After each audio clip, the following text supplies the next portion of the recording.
Fala galera, aqui é o Matheus da Amizade Game Histórica. Estamos aqui para mais um vídeo, só para dar uma atualizada aí. Eu já tirei os curativos da mão, já tá melhorando. Isso daqui é o máximo que eu consigo abrir ela por enquanto, mas tá ficando melhor. Então em cada vídeo eu vou atualizando aí sobre como é que eu tô, a minha condição e etc. Ainda não terminei de organizar aqui o cenário, tá meio ruinzinho aqui ainda, mas tá caminhando, tá caminhando. Então hoje eu vou trazer aqui um vídeo que foi inspirado por um comentário, na verdade. Num vídeo que foi... Eu tava falando alguma coisa sobre armaduras no vídeo, falei essa armadura aqui do século... Sei lá que século eu falei. E aí alguém falou, pô, legal saber sobre essas armaduras no século, do jeito que tá, blá blá blá. E eu tive a ideia de fazer um vídeo mostrando a evolução das armaduras e como identificar uma armadura sendo do século 10, 11, 12, 13, enfim. Então eu vou fazer esse vídeo aqui sobre a evolução das armaduras medievais e como você distinguir a armadura do século 12 de uma armadura do século 15. Então, vamos pro vídeo. Nós vamos começar aqui com a Alta Idade Média, né? Na Alta Idade Média nós temos um tipo bem específico de armadura que ele vai seguindo. Ele não tem uma evolução muito grande durante a Alta Idade Média, que é basicamente uma cota de malhas. Aqui nós vemos um elmo cônico, que é uma das opções de elmo, vou falar de algumas outras opções, e uma cota de malhas. Isso daí é a armadura da Baixa Idade Média. Temos outras opções de elmo? Temos. Essa daqui é outra opção muito famosa de elmo, que é o Guermandu. Eu não sei pronunciar o nome desse desgraça de elmo. E aqui nós temos uma coisa muito importante sobre elmos da Alta Idade Média. Geralmente esses elmos são feitos de 4 partes. Se vocês olharem, vocês podem ver que ele tem umas partes aqui, ó, passando essas partes mais altas. O que significa? Cada parte dessa daqui do meio é uma parte diferente do aço. E elas são retorcidas e isso daqui junta elas numa peça só. Mas isso daqui é um pedaço de aço, isso daqui é outro pedaço de aço, e essa tira embaixo e essas outras tiras passando por cima, juntam tudo num elmo só. Vira tudo uma coisa só. Mas não é uma coisa só, são várias peças diferentes. Por isso ele é em 4 partes. Existem elmos em 2 partes, que no caso vão ter só essa aqui do meio. E existem elmos também em uma peça única, que são mais tardios geralmente, e também são tipo mais caros de elmo. Mas esse elmo daqui também muito comum para a Alta Idade Média, especialmente nos países nórdicos. Os países nórdicos também usavam elmo nasal, e esse daqui é comum em toda a Europa. Aqui nós temos uma peça muito controversa em termos de Alta Idade Média, porque isso daqui é um Gambeson. Nós vemos Gambeson sendo usado durante toda a Baixa Idade Média. Era uma armadura muito comum, porque era muito barato. Isso daqui é tecido. Isso daqui é tecido puramente e simplesmente tecido. São várias camadas de tecido, uma por cima da outra, mas não é nada além disso. Então era um tipo de armadura barata. Geralmente ela não tinha essas tiras aqui de couro. Eu peguei essa foto aqui, nem tinha reparado que estava com essas tiras de couro. Mas geralmente eles eram amarrados ou com laços, né? Como se fosse um cadarço, ou então com botões. Então isso daqui é um Gambeson. Não existem evidências de Gambeson para a Alta Idade Média. Só que existem 2 argumentos para dizer que existiam Gambesons na Alta Idade Média. O primeiro é que o Gambeson, sendo só tecido, é material orgânico. O material orgânico, ele se dissipa mais facilmente, né? Se você deixar uma roupa jogada aí no meio do seu quintal, em 5 anos ela vai estar já meio comida. A não ser que seja uma roupa de tecido sintético, né? Mas isso daí, esquece o tecido sintético por enquanto, que não existia nessa época. Mas se você for deixar um algodão, alguma coisa assim, vai ser comido rapidinho. Enquanto que se você deixar um pedaço de aço, não vai ser comido tão rápido. Então pra você achar achados de armaduras como essa é muito difícil. Você tem poucos achados arqueológicos de Gambeson. A maioria das evidências de Gambeson são através de iconografia ou registros históricos escritos. Você tem registros imagéticos de pessoas usando Gambeson, e você também tem registros escritos de como se costurar um Gambeson, quantas camadas você usa, não sei o que. Então você tem tantos registros escrito quanto imagético. E na Alta Idade Média, esse período da história é chamado de Era das Trevas, Idade das Trevas, por uma razão. É uma idade que carece de fontes. Você tem muita pouca coisa escrita ou pintada, desenhada nesse período, né? Que alguém criou nesse período. Então fica complicado de você achar fontes sobre Gambeson, porque não tem fonte sobre quase nada. É difícil você ter fonte nesse período. Então, juntando essas 2 coisas, que não existem fontes, porque é uma época que tem uma escassez de fontes, e não existem achados históricos, porque é uma coisa que dificilmente manteria achados históricos, né? manteria-se viva por todo esse tempo, porque porque a gente tá falando, é uma diferença de 1000 anos para 500 anos da Idade Média, da Baixa Idade Média e da Alta Idade Média para agora. São de 1000 para 500. Então tem uma grande diferença de tempo. É possível que vikings e outros povos tenham usado o Gambeson antes da Baixa Idade Média? É possível. Mas não existe nenhuma evidência para suportar esse argumento. Então, eu pessoalmente, para mim, vikings com Gambesons é uma coisa historicamente inacorada. Mas vamos então para a próxima armadura. Aqui nós temos uma armadura típica do século... final do século 11, século 12, por aí. Nós temos ainda o elmo nasal. E esse daqui vocês podem ver, ele já está em uma parte só. Já era bem mais comum você ter elmos em uma parte só. Você vê também que a cota de malha está cobrindo até o punho da pessoa, né? Ela cobre muito mais do corpo da pessoa. E essa cota de malha não tá tão histórica porque ela tá muito larga. Eu peguei esse exemplo, foi um exemplo mais rápido que eu peguei. Geralmente ela é presa mais justa ao corpo. Ela é feita mais justa ao corpo e presa mais justa ao corpo. Não tá um bom exemplo, mas ela tá um bom exemplo porque ela tá vindo até o lugar certo. E você também era bem comum o uso de calças de cota de malha nesse período. Não era todo mundo que usava, afinal é mais armadura, é mais caro, tem que ter mais dinheiro. Mas também é bem comum o uso de calças de cota de malha. Então você via a pessoa coberta de ponta da cabeça até a ponta dos dedos de malha. Completamente coberta de malha. E esse escudo bem característico também do final do século XI e do início do século XII. Aqui nós já temos um exemplo de outro tipo de elmo que começa a aparecer ali no século XII, XIII, por aí, sendo preso numa coifa de malha, que é uma coisa que começa ali no século XII, XIII também. Esse exemplo de coifa de malha não é bom também, porque ele tá com a garganta exposta, né? Isso daqui deveria vir até o queixo dele, mas é uma tendência que se vê na época, usar coifa de malha com o elmo, porque esse elmo daqui não tem como prender um avental de cota de malha nele, que nem o último. Se a gente for ver aqui no último elmo, vocês veem que a cota de malha tá presa no elmo. Aqui é uma coifa que se bota por baixo do elmo. E nós temos outros estilos de elmos sendo muito usados além do nasal.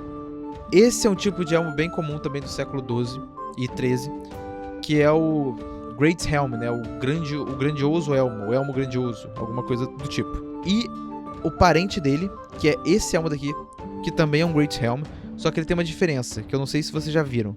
Aqui é chato, essa parte de cima é achatada, enquanto que essa aqui é redonda. Esse elmo daqui é alguns anos mais próximo de nós do que o outro.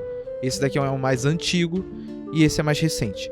Esse daqui a gente está falando do século XII, um pouquinho do XIII, e esse daqui a gente está falando do século XIII, talvez um pouquinho do XIV também.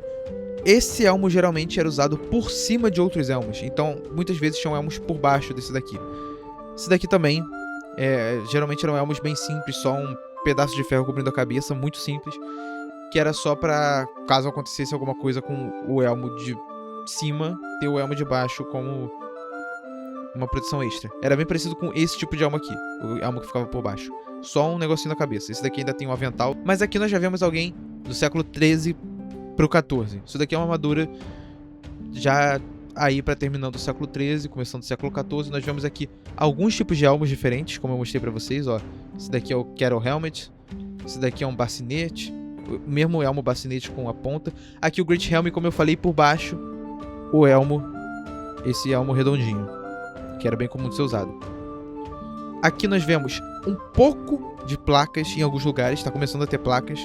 Aqui, ó, placa cobrindo os ombros, os braços, a mão, o joelho. Então era mais nessas articulações. Nas articulações você via bastante placas no final do século XIII. De resto, você está usando mais cota de malha, como vocês podem ver, né? Cota de malha em todo lugar. E esse tipo de armadura aqui, que é uma armadura com várias placas pequenas sobrepujando umas as outras por dentro. Por fora, você colocava um couro ou algum tipo de tecido para prender essas placas. Então, dentro tem várias placas de aço pequenas. Esse é o tipo de armadura conhecido como Coat of Plates, né? Ou mais tarde que veio dar origem à Brigandine. Então, se você vê alguém com um pouco de placas, mas ainda continuando mais com cota de malhas, essas coisas, especialmente se estiver usando alguma coisa por cima da armadura, como esse cavaleiro aqui, ele está usando um surcoat por cima da armadura. Isso daí grita século XIV, ou até um pouquinho do final do XIII. Esses elmos também, esse tipo de bacinete, né, que é esse tipo de elmo, ele vai até o início do século XV, mas ele é muito mais icônico do século XIV. E isso daqui também, uma coifa de pano, que era bastante usada também nessa época. Muitas vezes isso daqui era costurado direto no elmo, o que a gente chama de liner. Mas às vezes era usado por fora também.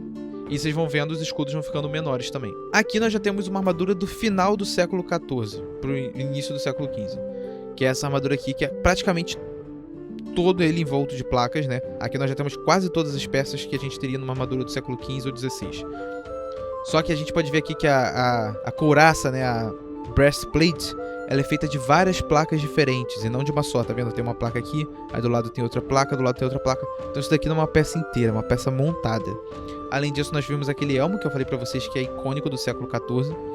E nós vemos também um tipo de luva que abre para os lados como se fosse uma ampulheta. Isso também é bem típico do século XIV. Então essa daqui é uma armadura icônica do século XIV. Ainda tem bastante cota de malha, passando por vários lugares, ainda tem um pouquinho de decoração de tecido por cima, né? E tem esse tipo de luva, como eu falei, esse tipo de elmo e esse tipo de couraça que é feita em vários pedaços. É armadura tipicamente do final do século XIV, início do século XV. Início do século XV já teria uma couraça por inteiro, mas de resto poderia ser início do século XV também. E aqui nós vemos outras opções, né? Esse daqui é um soldado que não chega a ser um cavaleiro, né? Ele é um homem de armas, ele já tem um pouquinho mais de dinheiro para comprar mais peças de armaduras, mas não o suficiente para comprar uma armadura de cavaleiro. E aí nós vemos o mesmo tipo de luva, um tipo similar de elmo, só que sem o mesmo tipo de viseira. O dele é diferente, aqui ele tá levantado, e é um tipo de viseira diferente, sem essa decoração no pescoço. Ele tá usando uma brigandina, ou talvez seja um coat of plates mais tardio, mas já tá transicionando pra brigandina. E ele não tá usando grevas nem armadura pras canelas. E esse daqui, obviamente, está usando só um elmo, que é uma armadura bem básica que todo mundo teria. Então esse cara aqui é menos afortunado, digamos assim. E aqui nós temos a representação já de transição final. E aqui nós temos as luvas, como eu falei, aquele elmo, como eu falei, decoração do pescoço, decoração também no peito. E ele tá usando também sapatos, né? Sabatons. Em português eu não lembro como é que fica. E essa armadura tá bem protetiva e tá bem próxima ao corpo, bem rente ao corpo. Isso daqui é uma armadura de 1400, eu diria. Ou seja, justamente o último ano do século XIV, é 1400. E ela também seria usada no primeiro ano do século XV, 1401. Isso daqui é uma armadura desse período aí de transição de séculos, perfeitamente representada aqui nessa ilustração. Agora nós temos as armaduras do século XV em si. Existiam vários estilos no século XV. Desses vários estilos, 2 eram mais proeminentes, digamos assim. E eu vou falar um pouquinho deles pra vocês. Mas primeiro, é uma coisa muito importante de se perceber que as armaduras, elas não têm tanta decoração assim, elas não têm tanta representatividade de brasões de armas, escudos, tecidos por cima, elas não têm essa pomposidade toda que elas tinham no século XIV. Agora, o mais comum, a tendência, era usar a armadura sem tecido, sem nada, era a armadura e somente a armadura. Então, algumas coisas que nós podemos ver, por exemplo, nas duas principais que eu vou falar aqui, eu vou deixar de lado outros estilos que nem o inglês ou esse Cast and Burst aqui. Eu vou falar principalmente do estilo milanês e do estilo gótico. No estilo milanês, a gente tá falando de armadura italiana, né, de Milão. Milanês vem de Milão, por isso que seu bife é milanesa, se chama milanesa, ele é ao estilo de Milão. E o gótico era muito utilizado especialmente na Alemanha, na região que hoje é a Alemanha, na época não era a Alemanha. Algumas diferenças principais é que a gente vê aqui no estilo milanês uma armadura mais assimétrica. Se você for olhar, os pauldrons da direita e da esquerda são de tamanhos diferentes, a parte aqui do cotovelo são de tamanhos diferentes, então eles não têm uma preocupação muito grande com a simetria, eles são assimétricos. E é uma armadura mais... ela é grande, sabe? Ela ocupa mais espaço. Porque se a gente for olhar, por exemplo, para a armadura gótica, a gente vai ver que ela é simétrica, ela é bem mais simétrica que a armadura milanesa, e ela tem esses flutings, que eu vou explicar para que eles servem e como eles são usados. E elas têm ela é menor, né? Ela ocupa menos espaço. Olha o tamanho dessa peça aqui do cotovelo e olha o tamanho dessa peça aqui do cotovelo. Olha, aqui você pode ver a abertura da armadura no cotovelo, aqui você não consegue ver. Nos dois você consegue ver a abertura aqui da coxa, né? Mas esse daqui também tem uma abertura bem clara na região da pelvis. Esse daqui tem uma abertura menor. E aqui na região da axila você consegue ver do lado direito, mas do lado esquerdo você não consegue. Aqui você consegue ver dos dois lados. Enfim, muitas diferenças. E uma coisa importante para se relatar, a armadura milanesa podia sim vir com Sabatos. Eles podiam não usar, podiam usar, isso daí não vale só pra milanesa. Gótica, inglês, Cut and Burst, qualquer estilo podia usar e podia não usar um Sabaton, que é a arma pro pé, a armadura pro pé. Aqui nós temos uma representação da armadura gótica. Como eu falei pra vocês, ela tem esses flutings aqui. O que isso significa? Isso daqui são áreas da armadura que são levantadas do aço. É uma parte que você pega o martelo e martela ali na armadura e ela vai fazendo isso daqui, ó. E levanta, ela fica alta. Isso daí serve pra dar mais força à armadura, porque o metal, quando ele tem essa parte alta, ele fica mais resistente. Assim a armadura ela ganha mais resistência a impactos. Então essa armadura alemã ela tem essa característica do fluting. E a gente pode perceber que isso daqui, por exemplo, na armadura italiana, não é exatamente um fluting, é o central ridge, porque a armadura ela tem essa dobra, ela vem reta, depois ela vira e dobra de novo. Isso é diferente de um fluting porque isso daqui é natural.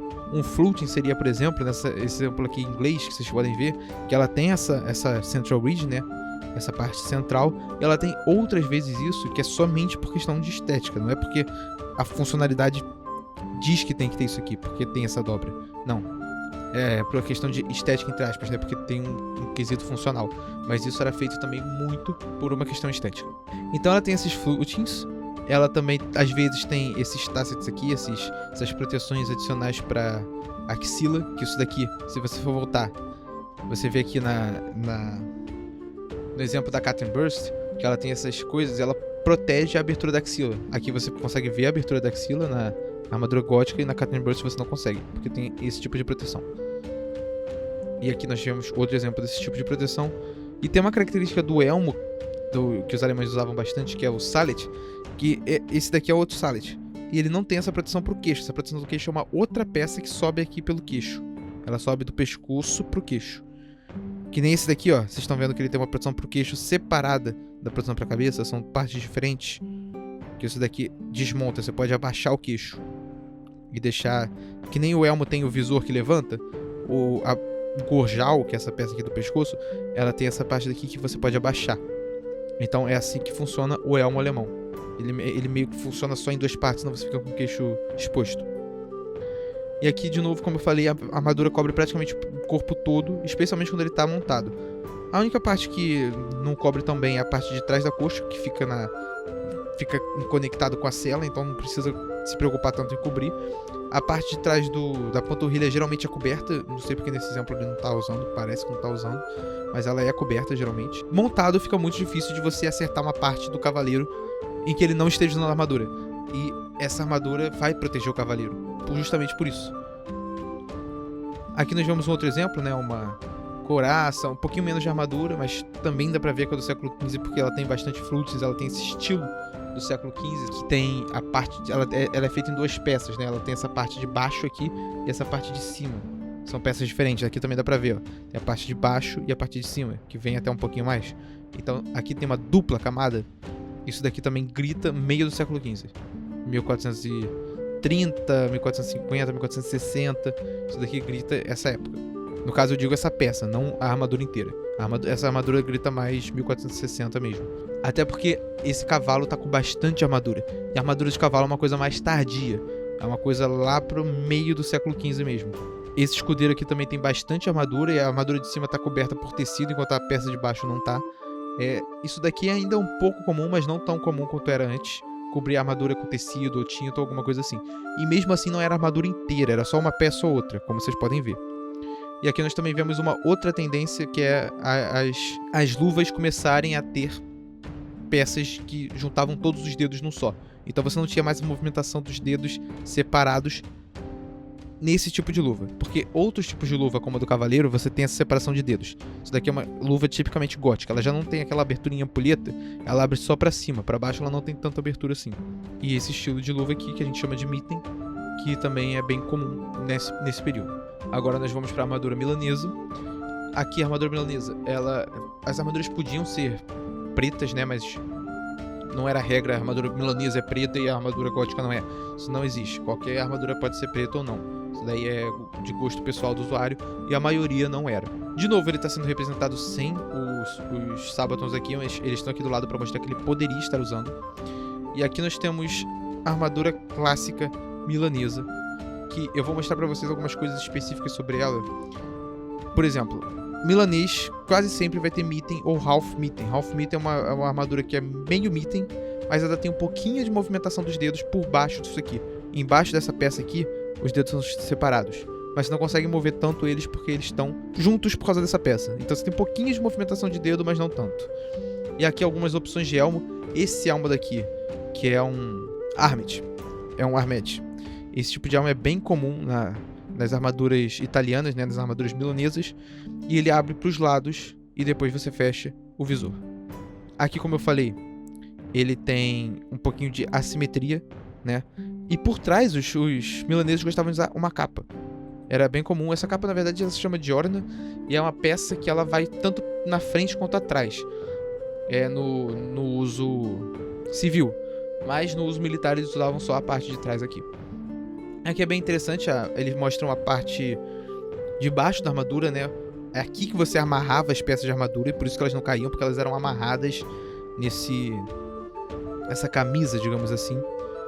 Por cima disso, os milaneses colocavam uma saia de cota de malha, como vocês podem ver aqui. E por cima disso eles colocavam uma camisa de cota de malha. Por isso você consegue ver aqui embaixo duas camadas de cota de malha. A de baixo é a saia e a de cima é a camisa. Eles usavam uma camada de cota de malha por cima da outra na região da pelvis, que dava uma proteção extra. Entretanto, a cota de malha é sempre a peça mais pesada de uma armadura. Isso daqui deixava eles muito mais pesados do que os góticos que não faziam isso. E aqui você também vê mais exemplo de cota de malha aqui embaixo do joelho. Eles usavam bastante cota de malha. Inclusive, embaixo dessa peça daqui, eles usavam cota de malha. Eles usavam essa cota por cima da parte do ombro geral. E por cima da cota de malha eles botavam outra peça no ombro. Então tem uma peça de cota de malha no ombro deles. De cota de malha não, uma peça de armadura de placa no ombro. Por cima dessa peça de cota de placa tem essa malha. E por cima da malha eles colocam essa peça de cota de placas maior ainda. Mesma coisa vai pro cotovelo. Essa peça de cota de placa aqui do cotovelo, ela tá por cima de outra peça do cotovelo. É uma peça extra. Isso existe porque os italianos lutam famosamente montados, né? Eles eram cavaleiros que lutavam bem montados. E eles tinham essas peças pra quando eles fossem lutar montados, porque você não precisa ficar se mexendo muito quando você tá lutando montado. Você só tem que abaixar a lança, levantar a lança. Abaixar a lança, levantar a lança. Você tem que movimentar um pouco a perna pra controlar o cavalo. E um pouquinho da mão da rédea, que você também não precisa movimentar tanto. Então você podia diminuir a sua mobilidade, colocar peças maiores pra te proteger mais. E assim você podia lutar. Se você fosse lutar a pé, você tirava essa peça da armadura e lutava sem ela com mais mobilidade. Os italianos faziam isso. Os alemães, inclusive, esse tipo de camisa que eles colocam por baixo da armadura, na parte que a armadura era exposta, por exemplo, na axila, eles costuravam um pedacinho de cota de malha na axila e pronto. Eles não colocavam a camisa de cota de malha inteira por cima, justamente para diminuir o peso. Então, por exemplo, na barriga, os alemães não iam ter a cota de malha protegendo eles, só a placa, que é somente o que você precisa. Enquanto que os italianos, eles colocavam tudo. Eles botavam bastante cota de malha em todo lugar, em vez de só costurar nas aberturas da armadura. E aqui nós vemos também algumas outras opções que podiam ser usadas. Aqui uma brigandina, aqui uma barbuta, né, que é um outro tipo de elmo. Todas essas configurações poderiam ser usadas. A barbuta, como não tem visor, geralmente seria usada em algumas configurações, especialmente de luta a pé. E a brigandina também ela dá mais mobilidade, mas ela também perde um pouquinho da proteção que uma armadura de placas oferece. Agora vamos para o século XVI. Isso daqui é uma armadura maximiliana. Maximiliano sendo o imperador do Sacro Império Romano Germânico do período. Isso daqui é, digamos que início ali do século XVI, 1620 por aí. Essa daqui seria a armadura que eles usariam. Você vê que o cavalo aqui já está com bastante armadura, né? Ele está com a armadura quase completa. Nessa época, os cavalos já tinham muito mais armadura do que no século XV. Já era bem mais comum você ver também esses cavalos armadurados.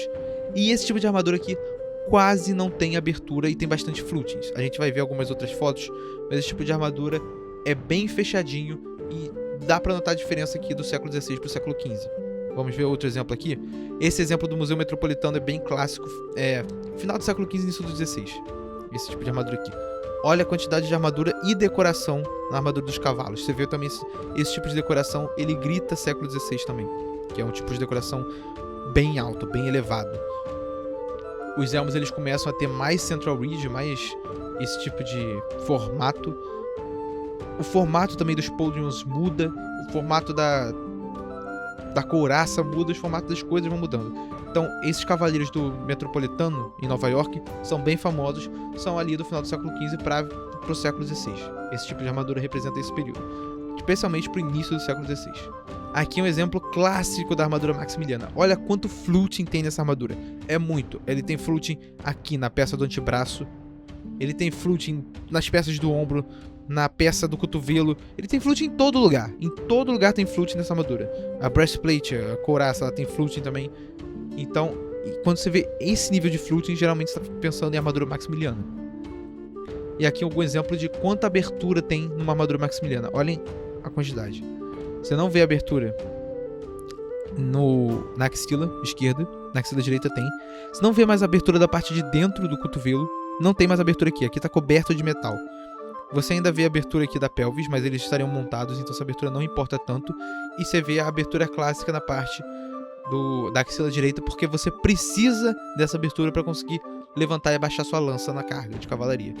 Você ainda tem a abertura também da coxa, mas é só essa, porque agora o resto tá tudo fechado, inclusive os Sabatons eles têm esse formato mais quadradão, em vez de ter o formato antigo tradicional. E também tem fluting, geralmente. Então esse tipo de armadura grita século XVI. Assim como esse e esse daqui. Com bastante decoração.